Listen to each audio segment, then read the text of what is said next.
Pranam Swamiji.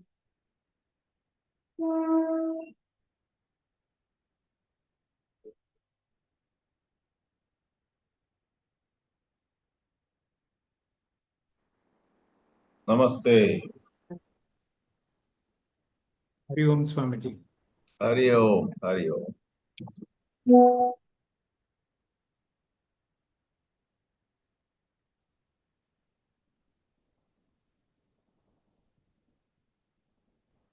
Hari Om, welcome to one and all. I request Pujya Swamiji to introduce our guest of today, Dr. Timmappa Hegdeji. Hari Om. Hari Om Vibhaji. Namaste. Namaste, everybody. Namaste, Swamiji. After quite some time, all of us are here at this webinar by Dr. Timmappa Hegde, who does not need any introduction. Every time he addressed us, we had excellent feedback. Otherwise, also we know that Dr. Hegde presents Vedanta topics in an excellent combination of clarity about the topic and interesting remarks, very nice slides, and on the whole, time passes so fast with his presentations always. We are indeed delighted that Dr. Hegde agreed at a rather short notice to present this webinar. Diwali season is still in the air. Even today, some people came to my room, some staff, and wished me Happy Diwali. So, Diwali got over about 8 days or so, 8 days ago. And this topic is so appropriate for these days with the vibrations of Diwali still in the air.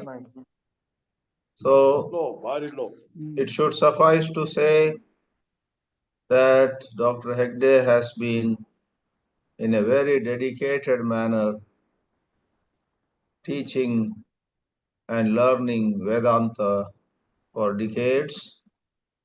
There is a large number of very educated people who are involved in Param Vedant, the organization under the banner of which Vedanta classes are held, Vedanta discussions. And one of his characteristics, as I have noticed, is apart from himself sharing wonderful thoughts, he makes every member of his group to come forward and speak on Vedanta mantras, Gita shlokas, and so on. Professionally, we know that he is a top neurosurgeon in the city of Bengaluru and very qualified. He has traveled around the world, but we can see his passion is in this spiritual quest. On one hand, he teaches, and constantly he is learning. I have sometimes wondered how he finds the time to do justice to his profession as well as to this field of Vedanta. We welcome him. On behalf of all of you, I say these words. We heartily welcome him with loving regards and namaskars to him and request him at this moment to present this webinar on Jyotisham Jyoti, the light of all lights. Over to Dr. Timmappa Hegde. Hari Om. Thank you very much, Swamiji, for this opportunity. This topic has been on the suggestion of Swamiji, as the season was Deepavali, and under some circumstances it got postponed by 1 week. But as Swamiji said, we are still in the season of lights, and so the topic chosen is from light to the light of all lights, from jyoti to jyotisham api jyoti. I begin with a deep sense of prostration to Swamiji and to the Guru Parampara, Sadashiva Samarambam Shankaracharya Madhyamam Asmadacharya Pariyantam Vande Guru Paramparam. Om. We'll begin with one mantra. In order to be able to study Vedanta, we should be blessed by Goddess Saraswati. Vedanta is intellectually demanding, and so we invoke the blessings of Goddess Saraswati in a prayer that we often chant before any study. The prayer goes like this: Sharada Sharadam Bhoja Vadana Vadanam Bhuje Sarvada Sarvada Smakam Sannidim Sannidim Kriyat. If you see, there is a repetition of words: Sharada, Sharada, Amboja, Amboja, Vadana, Vadana, Sarvada, Sarvada, Sannidim, Sannidim.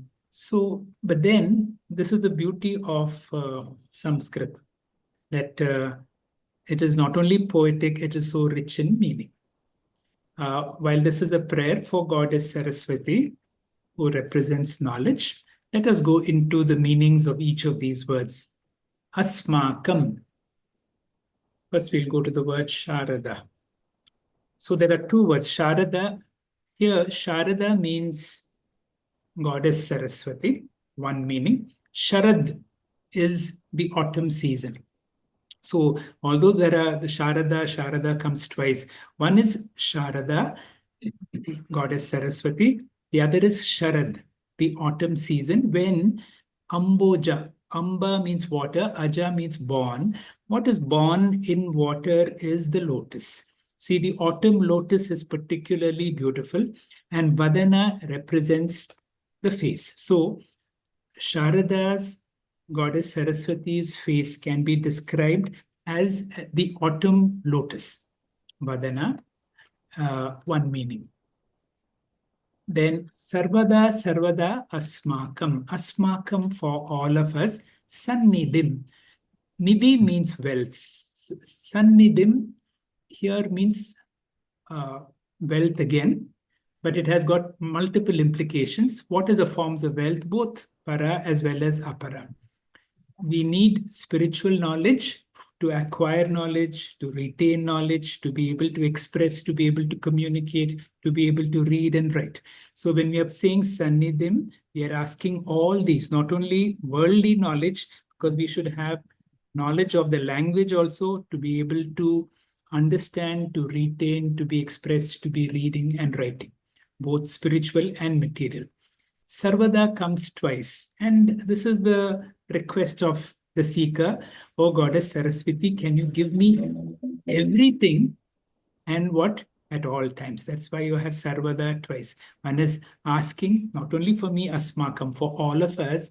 I want everything in the domain of knowledge and at all time. So we have finished Sarvada, Sarvada, Sannidim. One Sannidim is over. What are the other words? Vadana, Ambuje. There's one more Vadana. The second Vadana refers to my face, the seeker who's praying, and we will accept it. My face is also like a lotus.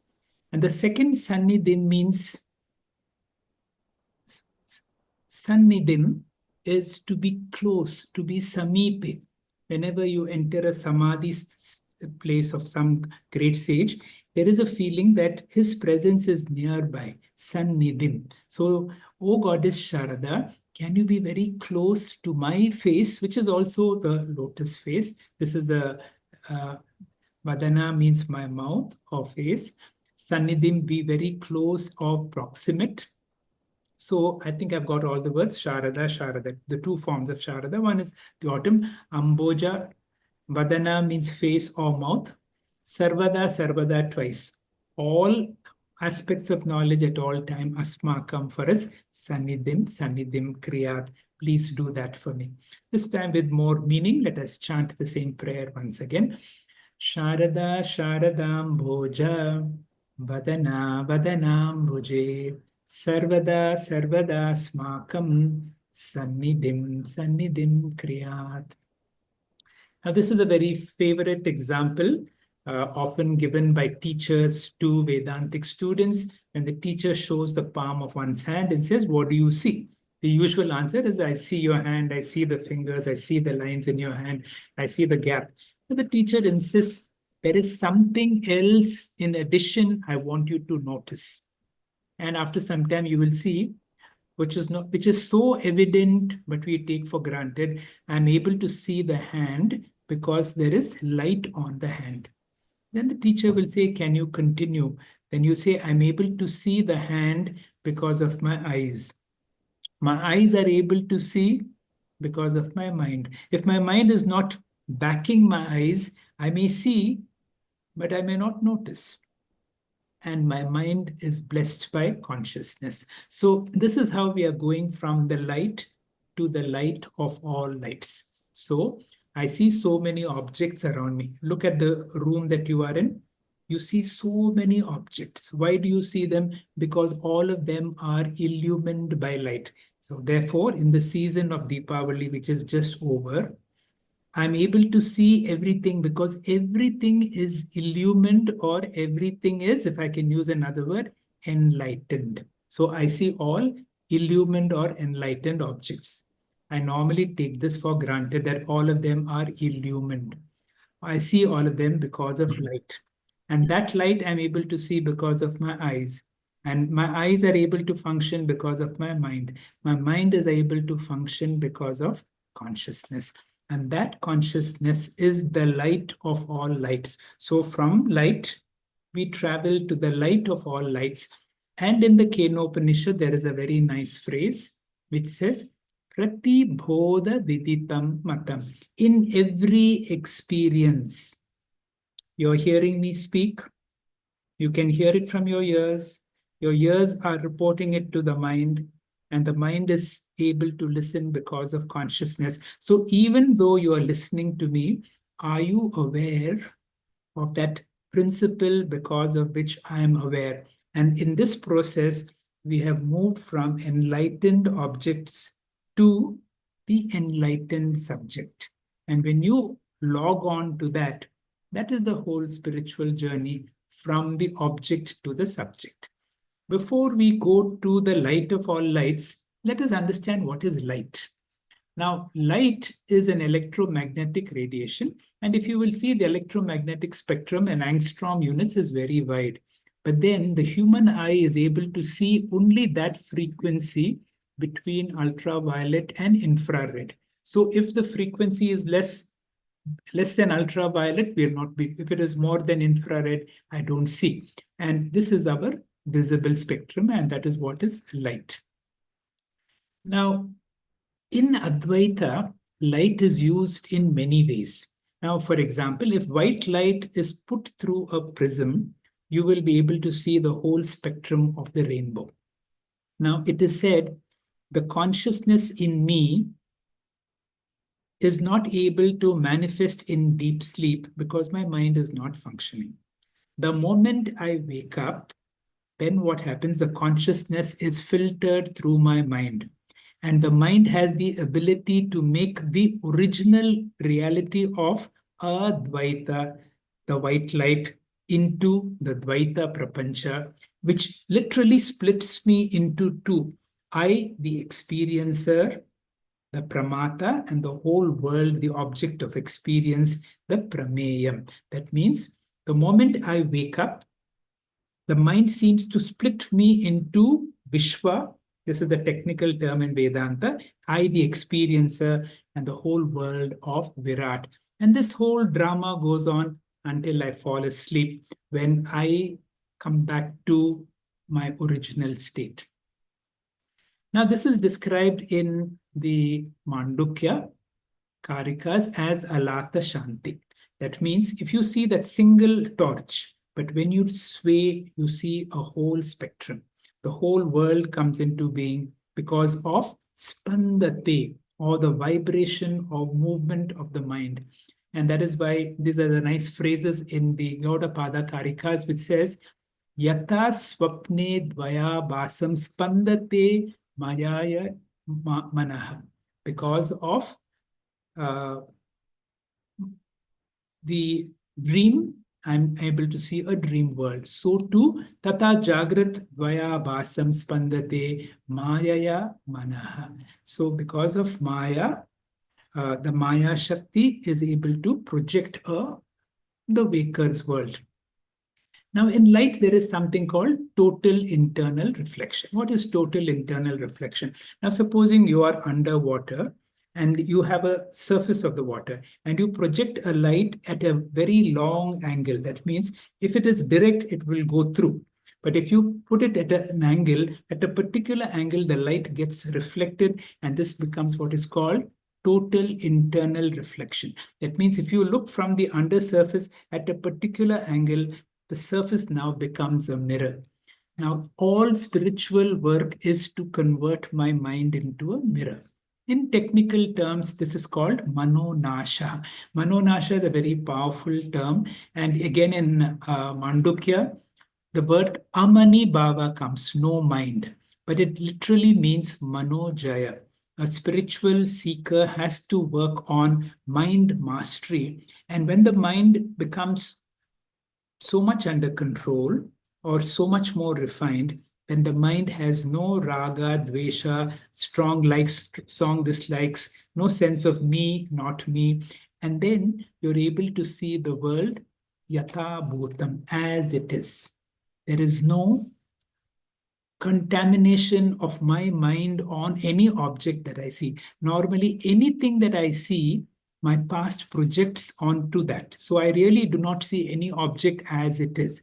But then if the mind has become so refined, then now the mind now has the ability of total internal reflection. The mind becomes a mirror, just as you see in the prism. Now, on a hot day, how does mirage forms? So mirages are optical illusions which occur when the light bends as it passes through layers of air with different temperatures and different densities. Now, mirages is an experience all of us have. On a hot day, you will see there is shimmering water on the road, and as you drive past, no water at all. Now, this happens all the time, and Vedanta uses these examples to help you to understand, even though I experience something as tangible and real, experience does not prove reality. In fact, Mandukya goes to the extent, if you're experiencing something, then that is not real. And that is what Mandukya says very forcibly, very difficult to understand, but then these are all examples which will help us to convey. Now, there's another example Vedantic teachers help you to see. Now, supposing you put a pencil in a glass of water and you see a picture like this. And the question asked is, now the pencil is bent. What should you do to make the pencil straight? And you may want to say, you take the pencil out and it becomes straight. Really, you don't have to do anything because the pencil is not really bent. It is only an appearance. You don't even have to take out. It is a wrong perception that has given me a sense of a problem. So too, it is said all of us go through various forms of difficulties in life, and Vedanta has only one answer. And what is the problem? My suffering is real. That is what the seeker comes and tells the teacher. But the teacher tries to convey, even though your suffering is real, the basis of your suffering is not real, because the basis of your suffering is based on ignorance. Just like I don't have to do anything, all I need to do is to get right knowledge. The right knowledge about myself, that I am not a limited being. Now, the examples again given is, I may have a terrible nightmare. And in that nightmare, I have an insolvable problem and I'm waiting for a solution. Now, where is the problem? Do I need to address that problem, or do I simply need to wake up and realize that there is no real problem? The example again is given of the rope and snake, where I experience a snake where something else on a rope, a snake is projected. My suffering is real. And all Vedanta helps us that in most instances, your suffering is based on wrong knowledge. And this is how the Advaita Prakaranam concludes, where Gaudapadacharya in the last verse of the Advaita Prakaranam says, Na kaschid jayate jiva sambhavo asya na vidyate yetat uttamam satyam. This is the highest truth. Yatra kinchit na jayate, where nothing really has happened. It is like you have been that white light, you will be that white light, but because of the prism of your mind, you have gone through that alata, that great projection, but you have to realize your true nature, and that is the way Vedanta addresses problems. Now we see rainbows. A rainbow occurs when the sunlight passes through the raindrops in the atmosphere, separating into the various colors of the visible spectrum. Now, is my experience real? My experience is real. So even though I experience it, there is no real substance like this. Very difficult to say, but Vedanta tries to convince us that any experience, because it is through the mind, whenever an experience happens. Therefore, the reality is there is only one reality. Now, for instance, I will ask you, is there somebody in your room? Now, if you know that person, you may have to look around to say if he or she is there or not there. But if I ask you, are you there? That knowledge about whether I am there or not does not need me to look for no mind or no sense organs. And that is why if the knowledge is coming through my mind and sense organs, that knowledge is not as real. It is more of a vyavaharika or pratibhasika satyam, not the absolute reality. One more, let's see about the greatness of light. The greatness of the light is the speed. The speed of light, 186,000 miles per second, or almost 3,000 kilometers per second. This is the speed of light. Now, from the Earth to the moon, if light has to travel, it takes 1.3 seconds. Now, from the sun, that means if I'm experiencing the sun, that means the light that I'm seeing from the sun has left the sun 8 minutes ago. So that is the gap. So 93 million miles away, but it takes 8 light minutes for the light to reach. And so too, if you will see our galaxy, it is measured in the form of light years, the distance that light has to travel. So that is what is called the speed of light. I will request Shamala to chant this mantra. Manojayam, Shamala, please. मनोजवं मारुततुल्यवेगं जितेन्द्रियं बुद्धिमतां वरिष्ठं वातात्मजं वानरयूथमुख्यं श्रीरामदूतं शरणं प्रपद्ये शरणं प्रपद्ये. This is a nice, beautiful prayer with reference to Hanuman and all his abilities.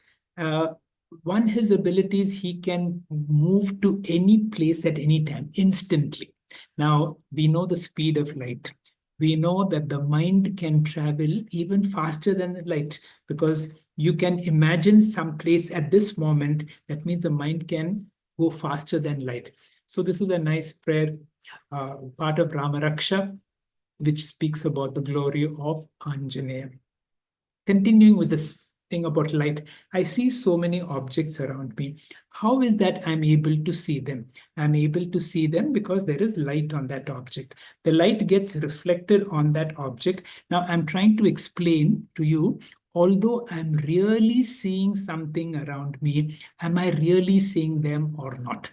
Is it satya or is it mithya? When Vedantic teachers say that the world around me is mithya, which means not as real, what do you mean by that? Now let us look at it from a very scientific angle. I'm seeing a signboard which says give way. And how do I see it? I can see it only if there is light on that signboard. And that light gets reflected, comes through the cornea, which is the clear part of my eyes.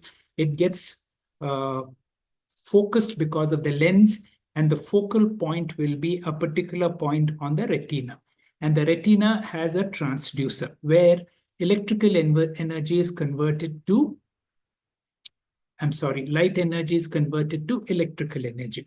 Now, all the objects around me, supposing there is a man sitting. Now, I'll show you in the next picture, there is a tree. If I'm seeing a tree, the tree is seen upside down in my eye.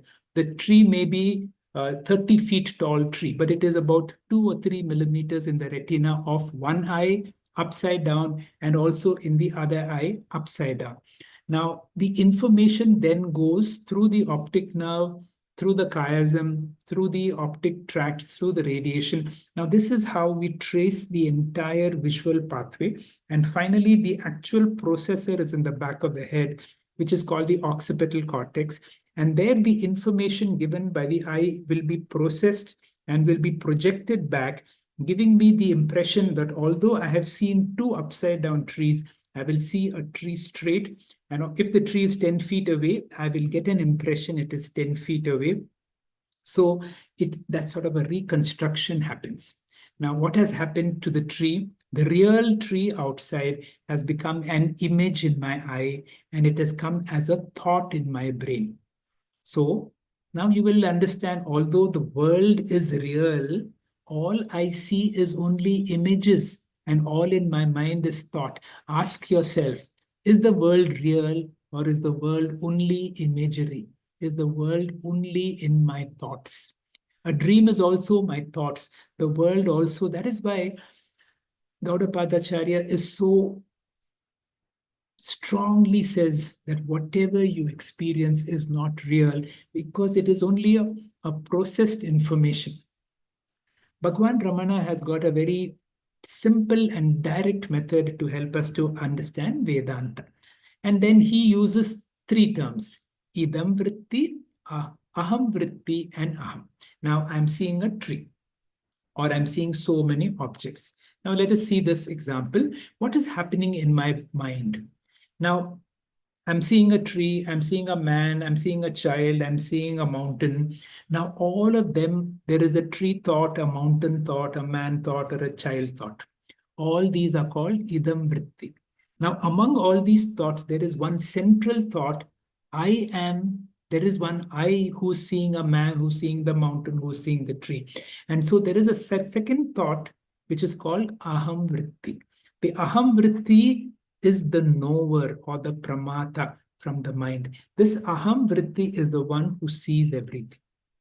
And this aham vritti is supported by the paramarthika satyam or aham. So that is how seeing happens. And if this is understood, you will understand the actual reality is aham. All these are not so real.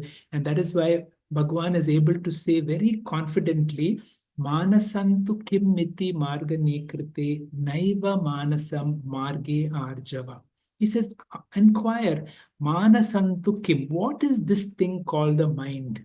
Iti marga nekrite. If you inquire in this manner, you will say, you will understand, naiva manasam. There is no real thing called mind. It is only idam vritti and aham vritti and all thoughts. And thoughts are not as real as aham. And this is the process of mano nasha or manu. So, kim margane krite, when you inquire in this way, manasantu kim, you will understand the mind is only a bunch of idam vritti and aham vritti. You will understand naiva manasam. There is really no mind. Marge arjavat. This is the direct path to reality. So where is our journey? Idam vritti, those thoughts. Aham vritti, I am seeing that tree.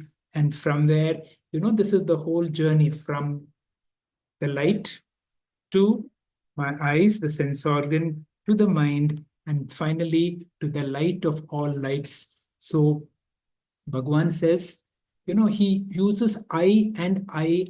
I is the aham vritti, and the real I is the I.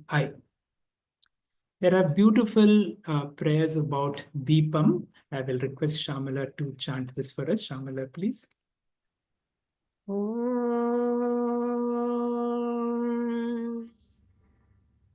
शुभं करोति कल्याणम् आरोग्यं धनसम्पदः शत्रुबुद्धिविनाशाय दीपज्योतिर्नमोऽस्तु ते।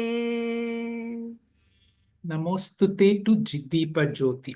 Why do I do Namaste? Shubham Karoti. Shubham Karoti means that which brings about auspiciousness, kalyanam, prosperity, arogyam, health, dhana sampadam, wealth, shatru buddhi vinashaya.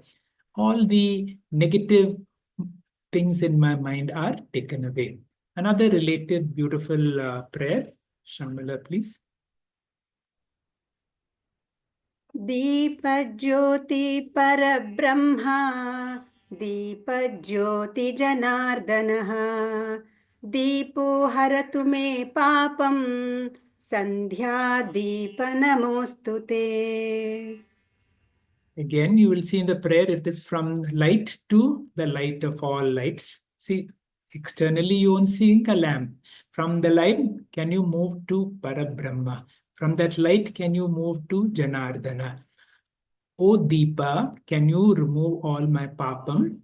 Sandhya Deepo Namostute. Now the word Sandhya is very beautiful. Sandhya means twilight. It is during twilight time. That is why they say is the time for us to make our prayers. It is this moment when the whole environment is more conducive for prayer. And Sandhya means twilight, both in the morning, the Dvikala Sandhya, morning and in the evening. Shamala, please. असतो मा सद्गमय तमसो मा ज्योतिर्गमय मृत्योर्मा अमृतङ्गमय ॐ शान्ति शान्ति शान्तिः. This is a mantra from the Brihadaranyaka Upanishad.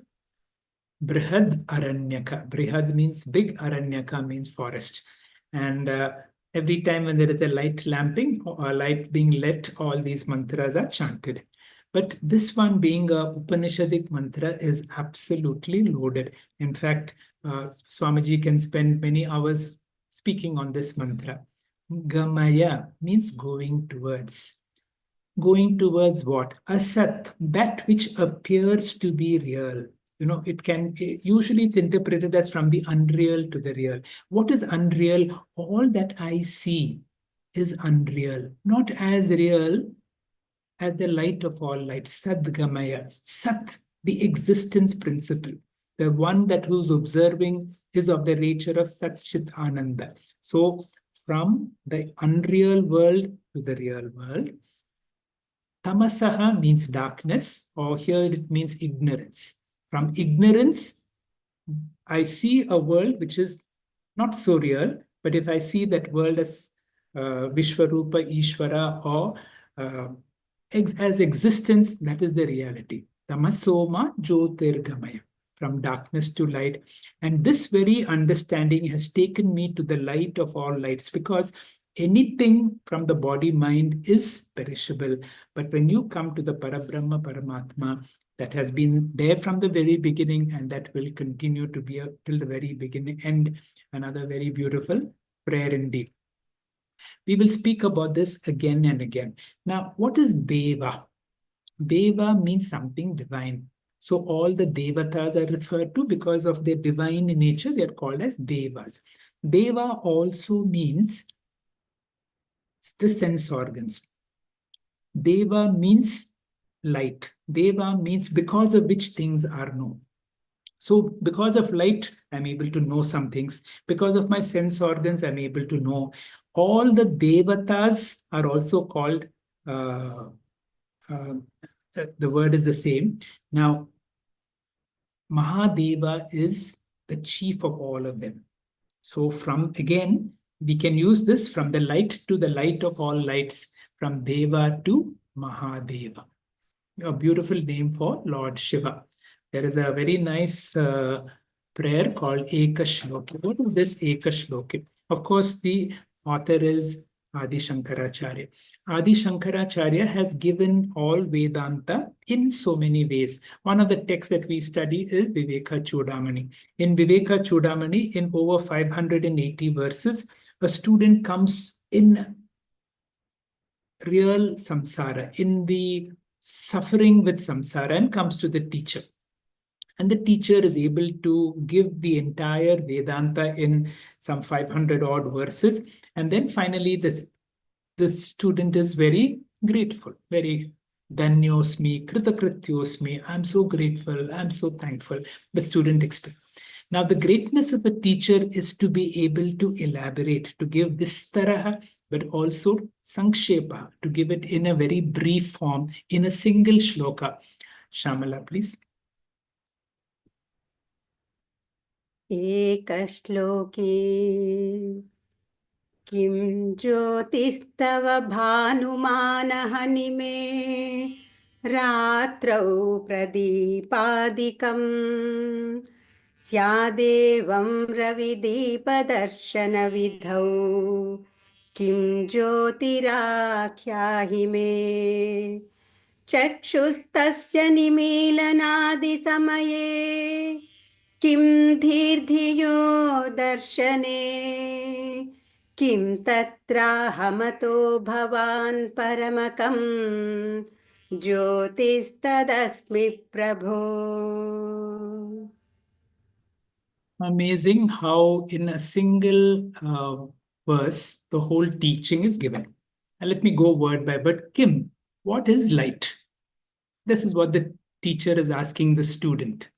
And the student replies, Banuman, the sun, ahani, during the day for me, ratro, during the night, it is pradipadikam, it is lamp. So the teacher says, Syat eva. Okay, let it be.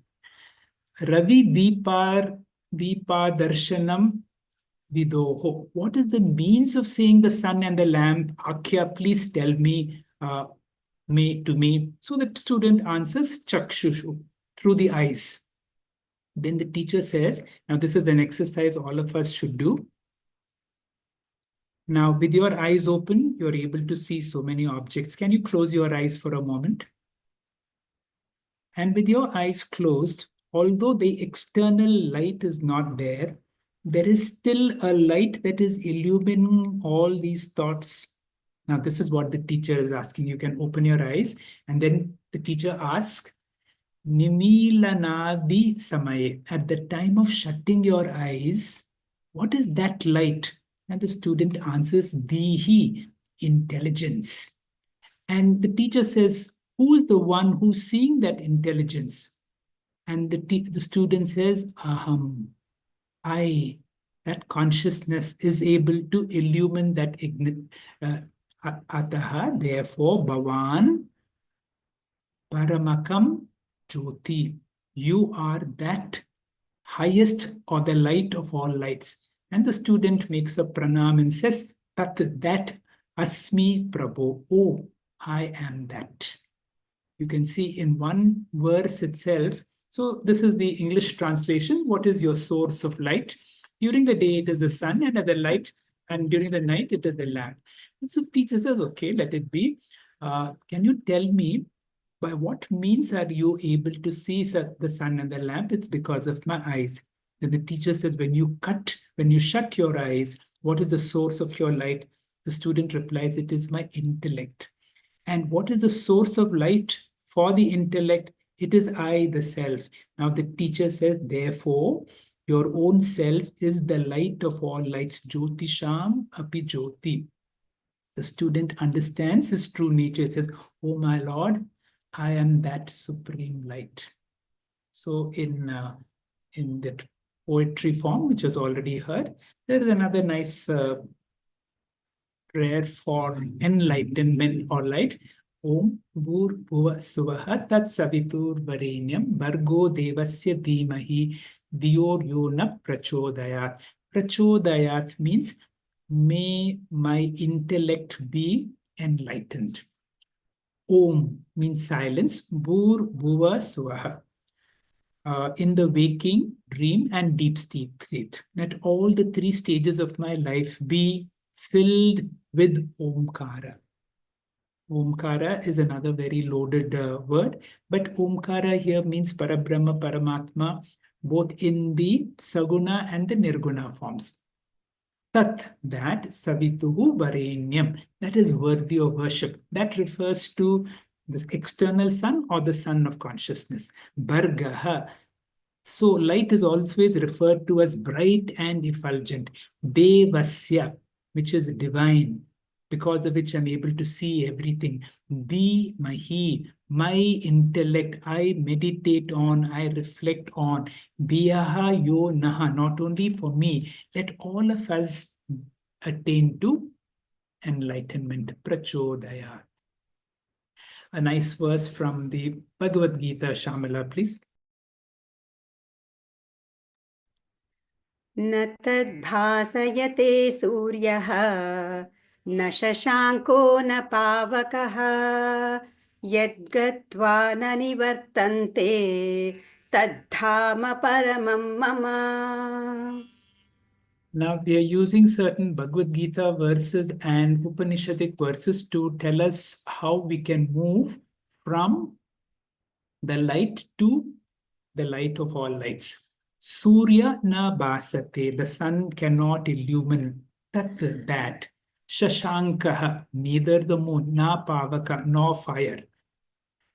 Tat dama paramam mama, that abode of mine can never be illumined by the sun or the moon or by the lamps. But then there's another nice word. Gatva yat, having attained to, na nivartante. So this is a point of no return. Once you have this understanding, there is no more falling back to this world of samsara. Now, I will just go into a little more details. Now, this is a Brahma Lakshana shloka. What it's trying to convey is Brahman, or the seer, that illuminating consciousness in me, because of which I'm able to see everything, but it cannot be objectified by any instrument of knowledge. Also, it cannot be illumined by anything, not the sun, not the moon, not by fire. Light is that in whose presences things are moved. Every sense organ can be likened to a light or deva. Similarly, any instrument of knowledge can be called light. All scriptural words, which are also called pramānams, shabda pramanam, can also be called light. Now, sometimes I don't understand something. Say, can you throw some light on it? So what does the teacher says? The teacher will explain through words. So words also can throw light. So all these, so the sun, the moon, the stars, the lightning can throw light, but none of them can illumine that abode of mind. That is what Shri Krishna is saying. Brahman is the consciousness that illumines the inert world. It knows matter, but it cannot be known by matter. Anything that is known is called prameya. The knower can never be objectified. And there is a beautiful term which also comes in the Bhagavad Gita called aprameya. Explaining again, anything that is known through an instrument of knowledge is called prameya. Krishna says Brahman is not a prameya, he is aprameya. If Brahman cannot be objectified by any pramānam, does it exist? Upanishad says it exists. If Brahman exists and it cannot be objectified, it means only one thing. It is not the subject. It is that which objectifies everything. It is the ultimate experiencer. That is why we call it Jyotisham api tad jyoti. Now, how far should I travel to reach that Brahman? If Brahman is I, the subject, how far should I travel to reach Brahman? I need not travel even a millimeter. I have discovered that there is no distance between Brahman and me. I must drop the misconception that Brahman is apart from me. Now, this knowledge is merger. There is no other way to merge with Lord. And this is what is all about spiritual knowledge. In the 18th chapter, in the 13th chapter, 18th verse is another beautiful verse. A little more elaboration on the same thing. Shamala, please. ज्योतिषामपि तज्ज्योतिः तमसः परमुच्यते ज्ञानं ज्ञेयं ज्ञानगम्यं हृदि सर्वस्य विष्ठितम्. This is talking about the light of all lights. Jyotisham api tad jyoti tamasah param. That means normally light can never illumine darkness. There is a nice story that the sun is looking for darkness, but wherever the sun goes, darkness disappears. So the sun can never see darkness. Light can never see darkness. But there is this knowledge. The spiritual knowledge is one. Knowledge will tell you, do I know something or do I know? I don't know Chinese, but I know that I do not know. That is why it is not affected by tamasah. It is param, beyond ignorance. And then there is the beautiful term, knowledge, the object of knowledge, and jnanagamyam. And this is located in my heart. Let me go through these words. Tad jyoti, it is the light of all lights. Uchchati, it is said to be paramaha tamasah. Tamasaha param, beyond ignorance. That means it is not affected by ignorance and it can even illumine ignorance. Jnanam means knowledge. Jneyam means the object of knowledge. Jnanagamyam is the goal of knowledge. And this is present within my heart. So this is what the verse says, para tamasaha param. With this unique light, one can even know darkness. Normally, light can illumine everything except darkness. And in the presence of light, darkness is removed. And we gain this knowledge only through consciousness. So it is beyond the triputi of these three things, pramata, prameyam, and pramānam. So the real I is the witness or sakshi. Even though Brahman is everywhere, we must recognize Brahman in our own mind, in our own hridi. Hridi here refers to the mind. That I am conscious is self-evident. I told you right in the beginning, to know anything, I may need my mind and sense organs. But to know I am, which is the real truth, I don't need my mind or sense organs. And this locus of this knowledge happens in my mind, and it will come very beautifully in another verse. Let us listen to this Upanishadic mantra. Shamala, please. न तत्र सूर्यो भाति न चन्द्रतारकम् नेमा विद्युतो भान्ति कुतोऽयमग्निः तमेव भान्तामनुभाति सर्वं तस्य भासा सर्वमिदं विभाति. The essence of this mantra is ātmā is the knower of everything. It cannot become the object of knowledge. You know, I am repeating this. See, every time we make this prayer, we are holding a little Agni and telling the Lord, na tatra suryo bhati na chandra tarakam nema vidyuto bhati kutoyam agnihi. Kuto, what is this little fire is able to do when the sun, the moon, the stars, or electricity cannot make this evident? Vedanta says there is only one thing that need not be proved but is definitely existent. That is the prover. The prover does not need to be proved. Prati bodha viditam matam. In every experience, there is the experiencer. Tatra na bhati. That means all these, the sun, the moon, cannot illumine that.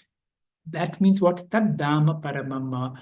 It cannot illumine that. What about this tiny Arati that I'm holding, can it illumine? Certainly not. But then it says, Tam eva bantam anubhati sarvam. And because of the light of consciousness in me, the sun, the moon, the stars, the fire, the lightning, everything, tameva bantam, because of me, everything becomes enlightened. Everything becomes known. Another beautiful Upanishadic mantra from the Mundaka. Shamala, please. हिरण्मये परे कोशे विरजं ब्रह्म निष्कलं तच्छुभ्रं ज्योतिषां ज्योतिसद्यदात्मविदो विदुः.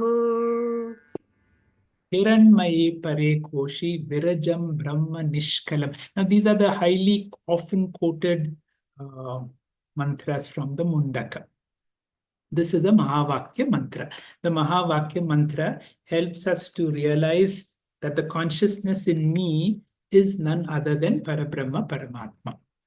So there is a description of Brahman as Virajam, free from all impurities, including ignorance or Maya. Brahman is Nishkalam, very important, because Brahman cannot be divided. There is no subject-object division. So Brahman is all-encompassing. Brahman includes each one of us. I am not part of Brahman, I am Brahman. That is the beauty of the word Nishkalam. There can be no gap between you and Brahman. And the more you understand this word Nishkalam, you have understood Aikyam. Aikyam is not a merger of two things. Aikyam is an understanding of Ekasya Bhavana. Jivatma and Paramatma are not two things, they are one and the same. For example, in Vishnu Sahasranama, there are 1,000 names of Lord Vishnu, but they are talking of only one. And what is the nature? It is Shubram, Virajam. This is a way of saying, from every aspect, it is Shubram. It cannot be sullied. And what is it? It is Jyotisham api jyoti. The title of my talk, Light of All Lights. Where is this Paramatma? Where do I recognize? Can I recognize Paramatma in your mind? The Paramatma can be recognized only in my mind, in which Kosha Hiranmaye Pare Koshi. Hiranmaye is my Vijnanamaya Kosha. Why is it called Hiranmaye? Because it is bright, brilliant, and effulgent. Why is Hiranmaye Kosha? Why is the Vijnanamaya Kosha considered bright and effulgent? Because that has the ability to download and reflect the original white light of Brahman. So the mind is alive because it has the ability to reflect that. And Pare means the highest. So this refers to Hiranmaye Pare Koshi. So, and therefore, my Vijnanamaya Kosha is like the sanctum sanctorium where Brahman is everywhere, but I can recognize it in my Vijnanamaya Kosha. Like electricity is everywhere, but you will be able to recognize it in the socket if you put a tester within the socket. So it is present in the form of Sakshi Chaitanyam, ātmā vidaha, and whoever knows that Jivatma clearly, that Brahma viduhu, knows Brahman also very clearly, because Brahman cannot be separated. Jivatma and Paramatma are one and the same. The Dakshinamurti Stotra, Shamala.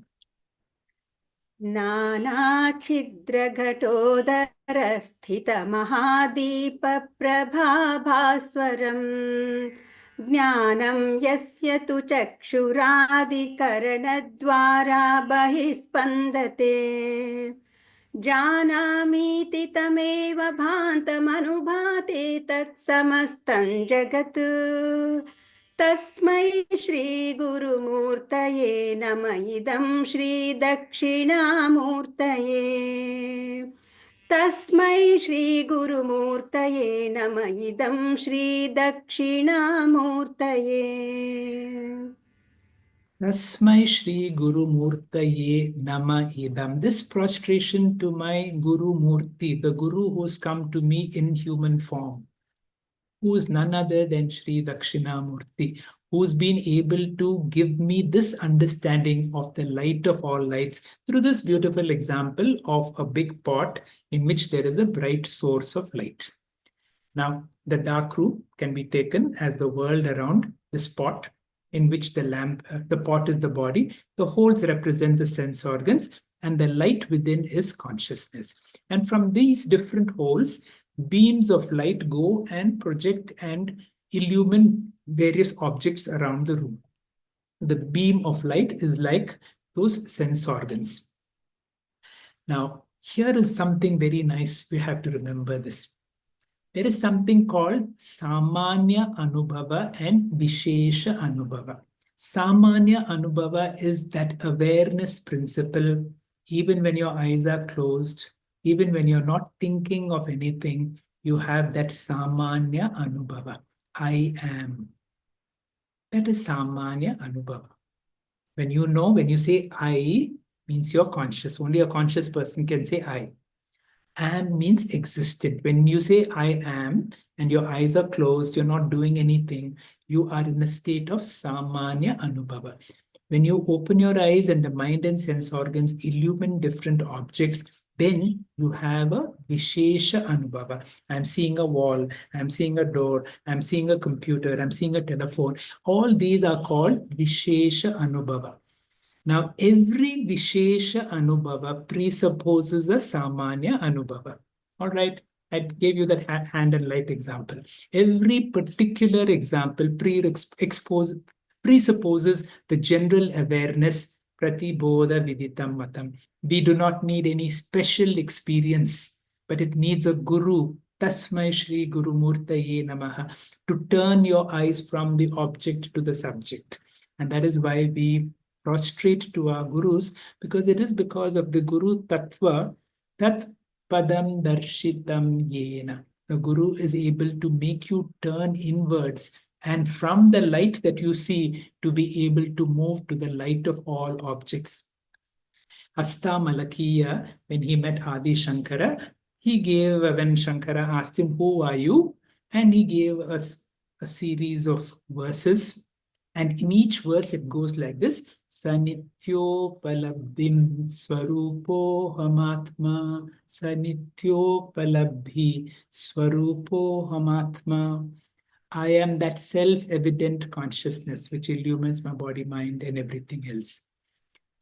Janami iti tam eva bantam anubatyetat samastam jagat.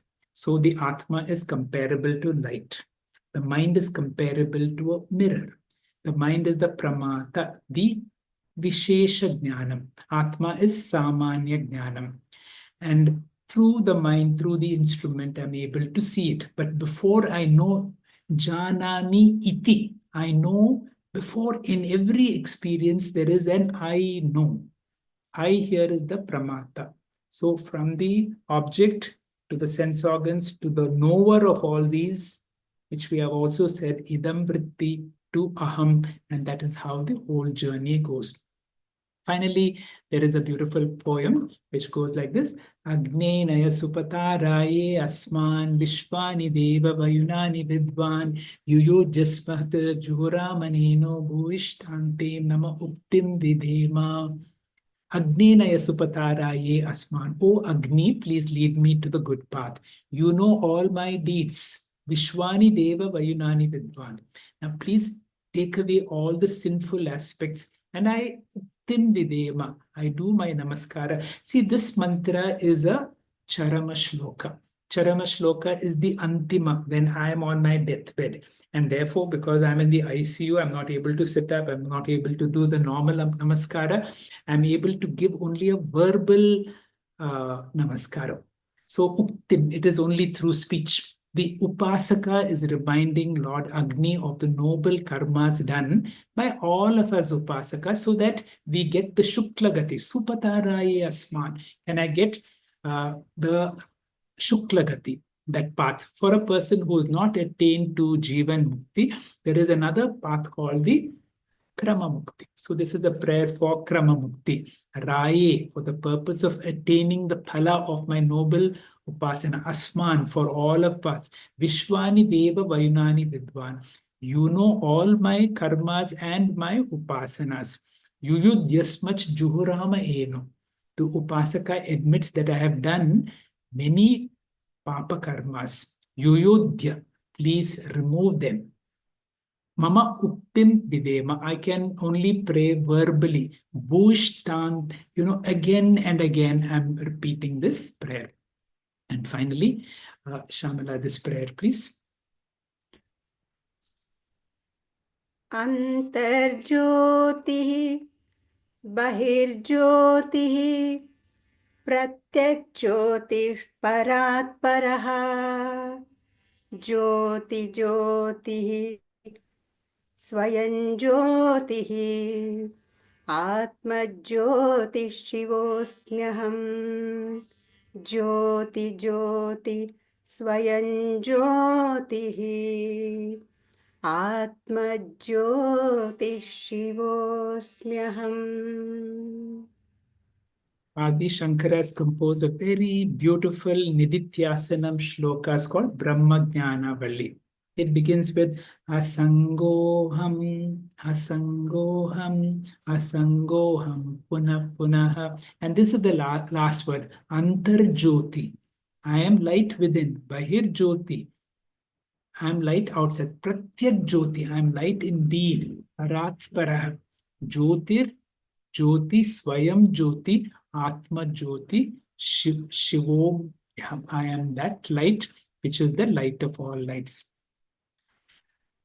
Sadashiva Brahmendra had composed this beautiful poem, Manasa Sancharare.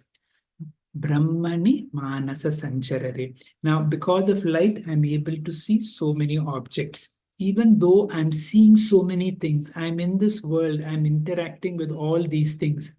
But where should my mind be? Can my mind be Brahmani?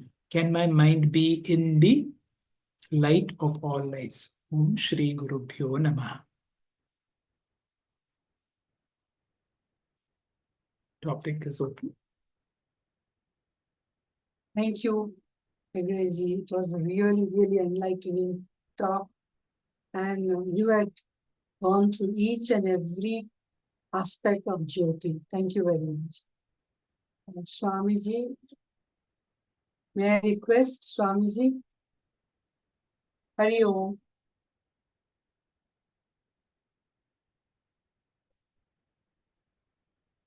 Swamiji is not available. And you will first try to see the question answers and then we'll ask Swamiji to summarize. If there are any questions, please either raise your hand or write it on the chat box.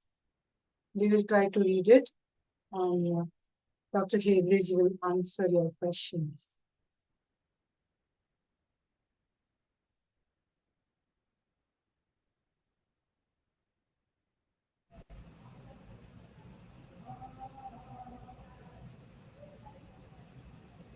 Just check even in the YouTube box. Hari Om, Mama. Yes. I am Ashwini.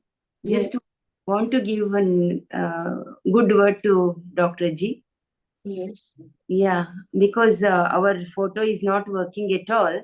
So, Doctor, we are very happy to listen to you. Collected all the Vardi shlokas from different angles and also from different, this one, Bhagavad Gita, Upanishads, and also all Sharda shlokas and all. And each and every shloka is so enlightening. And really, I appreciate your efforts, and also you are the way for us also to get enlightened. Thank you. Thank you.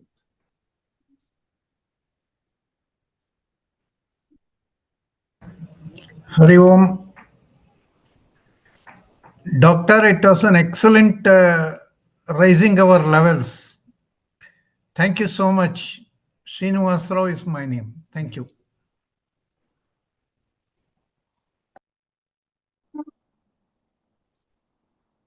Any questions?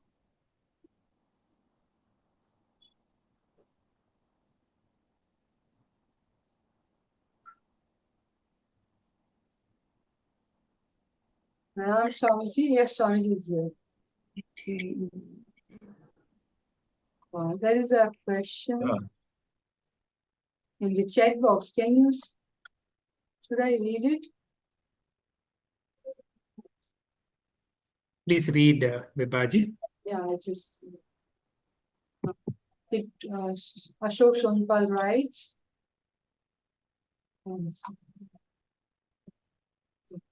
It was privilege to listen to Dr. Gite and Shamaji. Time permitting from his hectic schedule, it would be a privilege to listen him again in future. It's an appreciation by Ashok Sonpal. Not a question. Thank you.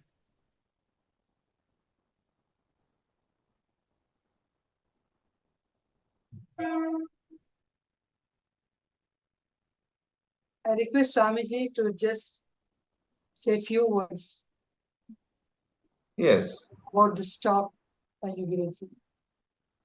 this has been a very comprehensive presentation, starting with the definition of light in modern science, giving wonderful examples of how we see things, and raising the question what it is that enables us to see. Dr. Hegde took us through certain gems from these scriptural sources.